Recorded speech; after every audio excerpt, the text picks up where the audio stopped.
Rose, look around for anything else of importance. This looks like something of importance. It appears to be Skynet's primary session terminal, monitoring a great number of suburb sessions in the northeastern United States and parts of Canada. Upon further investigation, you draw some logical conclusions. It looks like each session consists of an IP address and a physical location. The coloured dots on the map appear to be meteor impact sites. It appears each session corresponds with a meteor, but not all meteors have sessions. The colour of the dot appears to indicate the status of the meteor's descent. The red dots indicate meteors that have already landed. Yellow dots are imminent collisions. Green will impact later and blue will take the longest to touch down. You use the panel to centre in on your present location and zoom in. Surrounding the lab area, of course, are hundreds of smaller meteors that have been raining down steadily throughout the evening. Most of these meteorites have either landed already or will shortly. Centred over the lab is a significantly larger imminent collision. You can't say precisely how imminent, but you could certainly take an educated stab at it. Just southwest of the lab, centred suspiciously near the location of your house, is an even larger looming collision, though this one appears to be slightly less imminent. The terminal looks like it can monitor any meteor or session around the world. Search filters can be applied as well, restricting results based on size, time of impact, location, and so on. You zoom way out and narrow the search based on size. The two at the top of the list appear to be the biggest by far. You examine only their coordinates. The second biggest is centered over a US city. The biggest by a landslide is, luckily for the Earth you suppose, way out in the middle of the Pacific Ocean. Rose, turn on your laptop and check on John. You plug the laptop into the hub again and turn it on. It is now powered and connected to the wireless signal the hub is broadcasting. Your suburb session reconnects. No sign of John here. You wonder why the house is shaking. Last time you saw him, he was on one of the roof platforms. You will have to navigate via the suburb interface to find him.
John! High five, Nanaquin!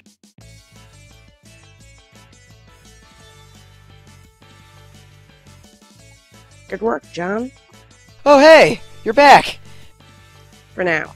I'll have to leave again shortly. It looks like there's another large meteor headed for my present location. Oh, so you mean Dave connected with you? Not yet. I'll explain later. But I think I've determined that activating the timer in your game is not directly responsible for summoning a meteor to your location. The countdown seems merely to exist as a kind of warning to the player, as well as a strange coincidence. Okay. I don't really think I get it. Is this relevant? Probably not at the moment, and certainly not to you. I have to go. Okay, later.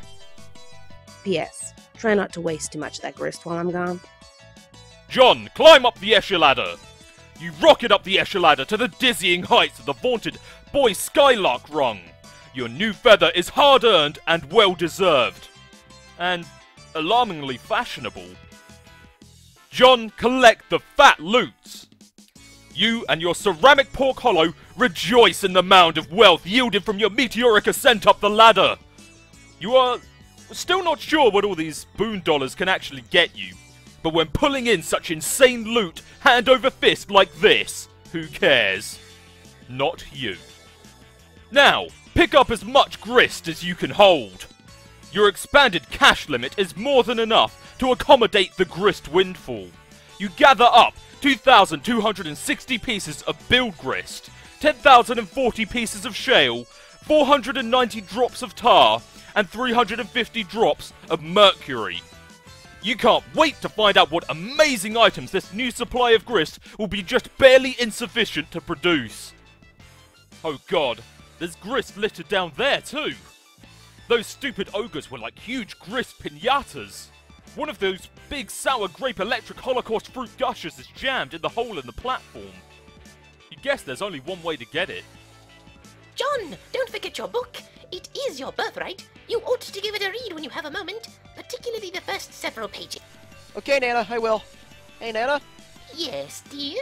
Since I'm trying to get up to that gate, and since you can sort of conjure floating beds and throw me around and all, couldn't you just throw me up to the gate?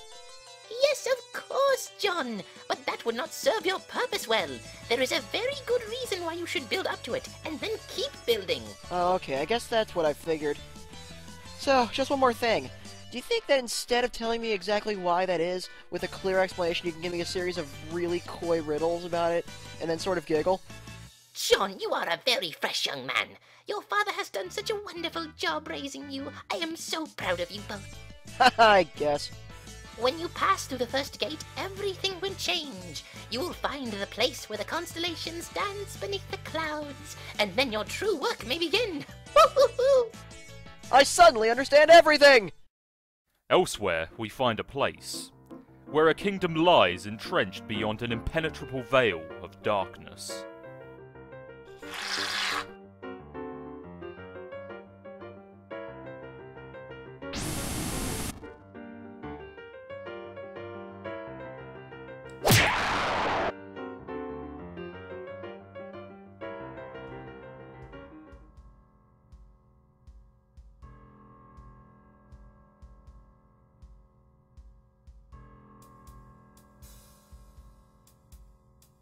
Graveyard stuffers.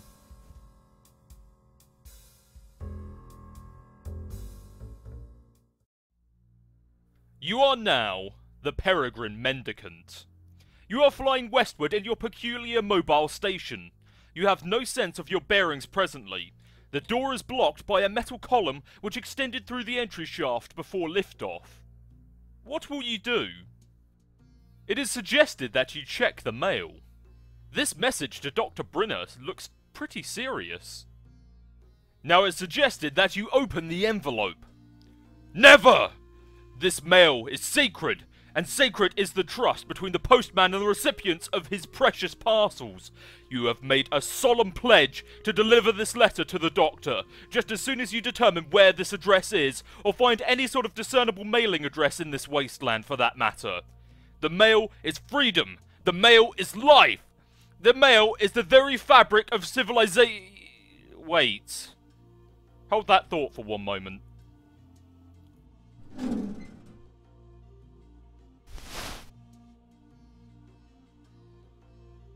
The mail is the one final hope for resurrecting a dead planet from its ashes, and the letter carriers are the brave soldiers of God in this righteous crusade. They are the defenders of the light of knowledge, free communication, and the exchange of ideas. They are the bold toters of all those little papery conduits of freedom, the white postmarked angels that whisper a message on their deliverance, a promise to the yearning. There is hope yet. Liberty, reason, justice, civility, edification, perfection, mail. Now, examine the keyboard and screen. It's the terminal you used to activate the station's homing mechanism. It looked like it has now returned its control to you. The default viewport displays commands previously entered, including your last and only command, Home. Type View. You type another one of the previously entered commands. It switches to the view of a young girl standing alone somewhere. There is a heavy amount of video interference of some sort. The girl seems familiar to you. Greetings. Don't I know you?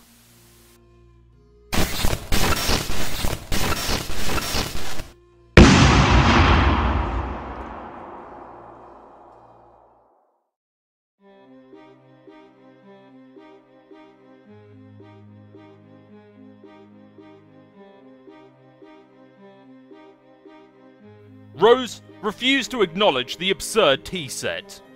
You successfully disregard the tea set because it is stupid and shouldn't be in a place like this. You probe further into the lab. Looks like a little girl's room. This all strikes you as a bit odd. No time for messing around in here, though. Wear the scarf. Be the rider. Okay, maybe you'll do a little messing around. You are only human. Ah, what's that?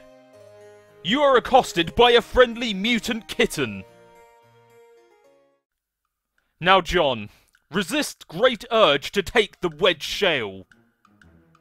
You know you should grab this thing, but you are suddenly feeling apprehensive about entering your father's room. With all the scampering around, it almost slipped your mind how much you hate his hideous clowns. No use putting it off any longer. There's only one thing left to do. Give me a D! Give me an E! Give me an S! Give me a C! John, jump down. Jade, scamper into the grand foyer with wild abandon. You scamper your heart out and bump into something. You don't know why he always insists on keeping it so dark in here. Oh, look. It was one of his dumb globes. These things have made it awfully difficult to navigate the foyer. We get it, Grandad. You like to travel around the world going on adventures and stuff. Lousy goddamn stupid globes. Jade, it is suggested that you arm yourself. Grandpa will surely have stern words for you if he catches you without your trusty rifle at the ready. That's just what you need. Another one of his blustering, mustachioed diatribes. You are rolling your eyes in advance, getting them warmed up. But ideally you can evade him altogether. All you have to do is get past the fireplace and out the front door, and then you will be scot-free. Jade, examine those chaps on the sofa. These are the mayor's 4 distinguished house guests. They all like to gather here by the fireplace for tea time. As well as pretty much all other times. It's all very mannerly and civilized. You know exactly what's going to happen when you try and sneak by. The fireplace is going to light up, and your grandpa's silhouette is going to appear in front of the fireplace to give you a good spook. He is so predictable. And there he goes. The old man has the flame. You suppose you could still manage to sneak by the crafty old man if you were fast enough. Avoiding an encounter would be ideal. Encounters with him are usually, intense. Jade, leap dramatically across the divide! Whoops! You guess another encounter with him is almost certain now. But most likely not for a while. Time to see what someone else is up to. Oh, let's say Dave.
Jade, abscond!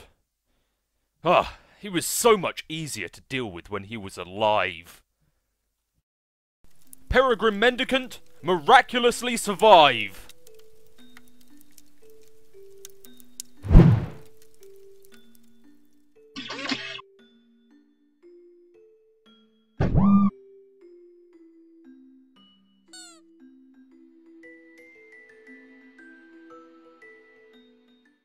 Rose, it is suggested that you refuse to acknowledge the absurd kitten. You fail miserably. Oh look, there's some more mad science crap over here. Rose, insert coin. This weird gizmo adapted to this setup obviously doesn't take coins anymore, assuming it ever did. Besides, you left all your coins on the fridge, remember? Rose, let's play a game. This doesn't appear to be a game. It appears to be an appearifier. Now screw around with the appearifier. You mess with the controls and... Hey! Jaspers is alive! Or at least he was in the past. According to the timestamp, this was almost 9 years ago. You tried to move the crosshairs with the joystick, but it seems to be permanently locked onto a specific target. You might be able to unlock it, but you clearly don't have much time to horse around with this thing. You zoom out. It looks like you and Jaspers were having another one of your sessions. You weren't making a lot of progress though, because Jaspers was no doubt being characteristically recalcitrant. You possibly jotted this phrase down in your pad. It's hard to remember though. Wait. Could this be that day? Rose, cause time paradox. You attempt to appearify Jaspers. This would surely cause a time paradox, because you can plainly see that he has not told you his secret yet. But it seems the machine has a safety mechanism to prevent such irresponsible appearification practices. The paradox ghost imprint of Jaspers appearifies instead, and quickly settles into a mound of sludge. The machine beside it sucks up the paradox sludge and begins some kind of automated procedure. It seems whatever sort of primordial biochemical properties the sludge possesses is being evaluated by the device. The device generates a fetal paradox clone of Jaspers. The wretched creature exhibits a number of unfortunate mutations though. The good news is that it will be mercifully unestablished along with this facility shortly. This is also the bad news. Whoever was operating this machine in the past may have been making unsuccessful attempts to perfect the science of ectobiology. Rose, it is suggested that you have a flashback. There is no need for a flashback. Conveniently, you can watch what happened right here on the monitor. You roll the clock forward a few seconds. Jaspers reveals his stunning secret to you in a strict confidence. Before you could ask him to clarify, he vanished into thin air. You now believe you understand why. However, you are not the one to appearify him from this moment. Your hand was nowhere near the controls just now. A couple weeks after he vanished, his body just washed up along the riverbank. His suit was a mess. Your mother fitted him with a new one just before the absurd funeral service she insisted upon. Trace Jasper's whereabouts on the machine. You roll the clock forward to a week after he vanished. It seems there are no accessible feed tracing his whereabouts during that time frame. You fast forward another week. There he is, just as you found him.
Jasper's! He's alive!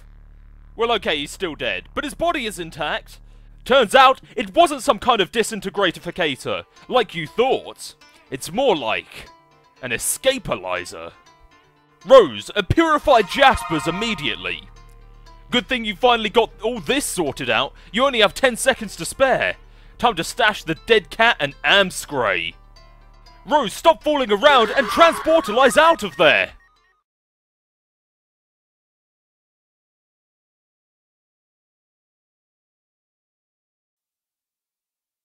Open the envelope? Never! The mail is sacred, and sacred is the trust between the postman and the recipients of his precious parcels. You have made a solemn pledge to deliver this letter to the doctor, just as soon as you determine where this address is, or find any sort of discernible mailing address in this wasteland, for that matter. The mail is freedom. The mail is life. The mail is the very fabric of civilization. Wait. Hold that thought for one moment.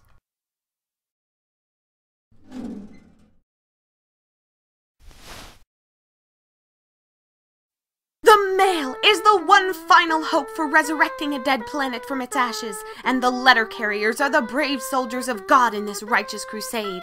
They are the defenders of the light of knowledge, free communication, and the exchange of ideas. They are the bold toters of all those little papery conduits of freedom, the white postmarked angels that whisper a message on their deliverance, a promise to the yearning. There is hope yet. Liberty, reason, justice, civility, edification, perfection, mail.